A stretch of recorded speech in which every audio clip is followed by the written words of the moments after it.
In an earlier video, we looked how the eyedropper tool can be used to pick up colors from the existing scene.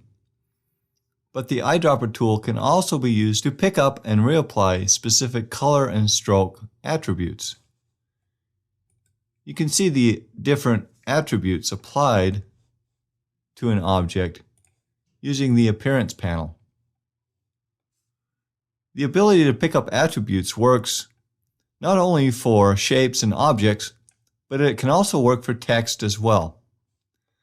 There's a couple different ways that this works. One way to do this is to select the object that you want to apply a specific style to. Then, by choosing the eyedropper tool and clicking on the style that you want, the selected object automatically receives that style. You can also do this with text. Here the text is selected, and I choose the eyedropper tool and choose the style that I want to apply.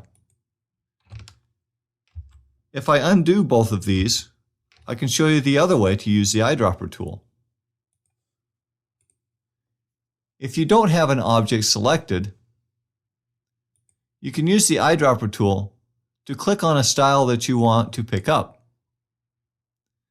Then, by holding down the Alt key or the Option key on the Mac, you can click on the object that you want to apply the picked up style to. This also works for text attributes as well. Pick up the style by clicking, apply the style by holding down the Alt or Option key and clicking again. Using these two methods, you can use the eyedropper tool to apply specific fill and stroke attributes and text attributes from one object to another.